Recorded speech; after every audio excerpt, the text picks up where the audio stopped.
প্রশাসনিক বৈঠক, মুখ্যমন্ত্রী শুভেন্দু অধিকারী। দুর্গাপুরে দুই বর্ধমান, বীরভূম, পুরুলিয়া, বাঁকুড়া নিয়ে বৈঠক। প্রশাসনিক বৈঠকে এলাকার জনপ্রতিনিধিদেরও ডাক। ভেঙ্কটেশ্বর প্রতিনিধি আমাদের সঙ্গে রয়েছেন, সরাসরি ভেঙ্কটেশ্বরের কাছে যাব।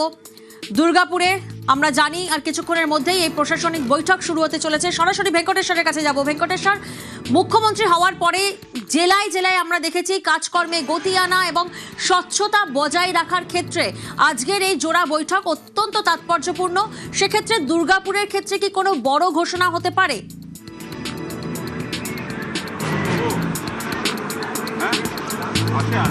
দেখো, মুখ্যমন্ত্রী হওয়ার পর শুভেন্দু অধিকারী তিনি প্রথমবার দুর্গাপুরে আসছেন এবং প্রশাসনিক বৈঠক করবেন। মূলত তুমি যেটা দিয়ে শুরু করলে যে দুই বর্ধমান, বাঁকুড়া, পুরুলিয়া এবং বীরভূম, এই 5 জেলার যারা জেলা প্রশাসন এবং পুলিশ প্রশাসনের শীর্ষ কর্তাদের পাশাপাশি সমস্ত বিধায়ক এবং জনপ্রতিনিধিরও আজকে এখানে ডাকা হয়েছে। এবং আমরা দেখতে পাচ্ছি যে মুখ্যমন্ত্রী শুভেন্দু অধিকারী তিনি যে সমস্ত প্রশাসনিক বৈঠক করছেন সেখানে কিন্তু একেবারে কাজে স্বচ্ছতা আনতে হবে, গতি আনতে হবে, বেশ কিছু করার নির্দেশ তিনি দিচ্ছেন। তুমি জানো যে দুর্গাপুর, আসানসোল, শিল্পাঞ্চল এবং বিশেষ করে বীরভূম, বাঁকুড়া এই সমস্ত এলাকায় বিরোধী দলনেতা থাকাকালীন শুভেন্দু অধিকারী তিনি কিন্তু বারবারই এখানকার যে তুমি জানো যে অবৈধ কয়লার কারবার, বালি কারবার, পাথর খাদান নিয়ে তিনি বারবারই সরব হয়েছিলেন। বিগত সরকার থেকে এবং তৃণমূল কংগ্রেসের দিকে তিনি কিন্তু একেবারে চাঁচাছোলা আক্রমণ দিয়েছিলেন। সেই জায়গায় দাঁড়িয়ে একদিকে যেমন শিল্পাঞ্চল, দুর্গাপুর শিল্পাঞ্চল, সেই শিল্পাঞ্চলকে চাঙ্গা করার ব্যাপারে তিনি কোনো বার্তা দেন কিনা, পাশাপাশি অবৈধ যে সমস্ত কারবারের এখানে রমরমা ছিল সেই কারবার বন্ধে তিনি কঠোর কোনো ব্যবস্থা পুলিশকে নিতে বলেন কিনা, কোনো নির্দেশ দেন কিনা, সেদিকেই কিন্তু তাকিয়ে রয়েছে সব মহল। ইতিমধ্যেই আমি রয়েছি দুর্গাপুরের যে সৃজনী হল, তুমি দেখতে পাচ্ছ এখানে কিন্তু একে একে পুলিশ এবং প্রশাসনের যারা কর্তা ব্যক্তিরা তারা কিন্তু আসতে শুরু করেছেন, জনপ্রতিনিধি তারাও কিন্তু আসতে শুরু করেছেন। সব মিলিয়ে আর কিছুক্ষণের মধ্যেই মুখ্যমন্ত্রী শুভেন্দু অধিকারী তিনি এসে পৌঁছবেন এবং তিনি এখানকার যে প্রশাসনিক বৈঠক সেই প্রশাসনিক বৈঠক করবেন। একদিকে যেটা মনে করা হচ্ছে, একদিকে কাজে গতি আনতে তিনি যেমন নির্দেশ দেবেন, পাশাপাশি স্বচ্ছতা বজায় রেখে, যেটা বারবারই বিজেপি সরকার বা মুখ্যমন্ত্রী চেয়ারে বসার পর থেকেই শুভেন্দু অধিকারী বলে আসছেন যে স্বচ্ছতা, সুশাসন, সেই বিষয়ে কিন্তু এখান থেকে কি বার্তা দেন মুখ্যমন্ত্রী শুভেন্দু অধিকারী, সেদিকেই তাকিয়ে রয়েছে সব মহল।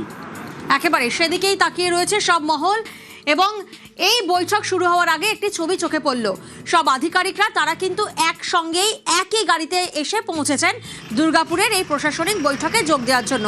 আমরা দেখেছি প্রধানমন্ত্রী নরেন্দ্র মোদী তিনি বিশ্বব্যাপী জ্বালানি সংকট, সেই অভাব কাটানোর জন্য তিনি জ্বালানিতে সাশ্রয়ী হওয়ার জন্য ডাক দিয়েছিলেন, যানবাহন শেয়ারিংয়ের কথা বলেছিলেন। আর সেই ছবি কিন্তু আমরা আজকের এই বৈঠকে দেখলাম। আজকের এই বৈঠক অর্থাৎ দুর্গাপুরে যে প্রশাসনিক বৈঠক, সেই বৈঠকে দেখুন আধিকারিকরা তারা কিন্তু একই বাসে একসঙ্গে আসছেন আজকের এই বৈঠকে যোগ দিতে। দুর্গাপুরে আজকে আমাদের এআরএম আছে, তো আমরা পুরো বর্ধমান সিভিল অ্যাডমিনিস্ট্রেশন বাসে করে একসাথে যাচ্ছি। This is an initiative to ensure যে আমাদের ফিউয়েল কনজাম্পশন বেয়ার মিনিমাম হয়, আমাদের নাম্বার অফ ভেহিকলসও যেন বেয়ার মিনিমাম যতটা মিনিমাম করা যায়, সেই ইনিশিয়েটিভে আমরা একসাথে পুরো সিভিল অ্যাডমিনিস্ট্রেশনটা বাসে করে যাচ্ছি for the ARM of the honourable chief.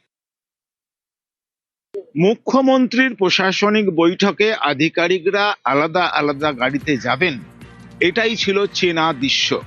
কিন্তু এবার সেই দৃশ্যের বদল ঘটল। সব আধিকারিক দুর্গাপুরে বর্ধমান থেকে মুখ্যমন্ত্রীর প্রশাসনিক সভায় গেলেন এক বাসে। আর এর ফলে কয়েক লক্ষ টাকার খরচ বাঁচল এবং কয়েকশো লিটার জ্বালানি তেল বাঁচল, কমল পরিবেশ দূষণ। ক্যামেরা সন্দীপ পালের সঙ্গে শরদিন্দু ঘোষ, নিউজ 18 বাংলা, বর্ধমান। আমরা দেখলাম আলাদা গাড়িতে নয়, একটি বাসেই জ্বালানি সাশ্রয় আধিকারিকরা। এবার পুরুলিয়ার ছবিটা আপনাদেরকে দেখাচ্ছি।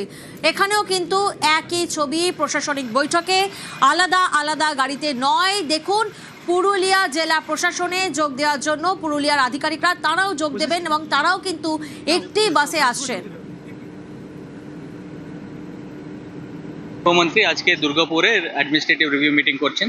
সেক্ষেত্রে আমরা জেলা থেকে সব এডিএম, এসডিও, বিডিও সবাই একসঙ্গে দুটি বাস করে যাচ্ছি। যেহেতু মাননীয় প্রধানমন্ত্রী একটা বার্তা দিয়েছেন পেট্রোল বাঁচানোর জন্য, আমরা খুব কম সংখ্যক গাড়িতে, মানে যত কম হবে আমরা এই বাসগুলোতে যাচ্ছি যাতে তেল আমরা আদায় করতে মানে সেভ করতে পারি। আর কিছুক্ষণের মধ্যে দুর্গাপুরে যে প্রশাসনিক বৈঠক শুরু হতে চলেছে সেখানে দুই বর্ধমান, বীরভূম, পুরুলিয়া এবং বাঁকুড়া নিয়ে বৈঠক, এবং সেখানে একের পর এক ছবি আপনাদেরকে দেখাচ্ছি যেখানে প্রশাসনিক আধিকারিকরা তারা একই বাসে চেপে আসছেন, এক বাসেই প্রশাসনিক বৈঠকে আধিকারিকরা। না স্যার আছে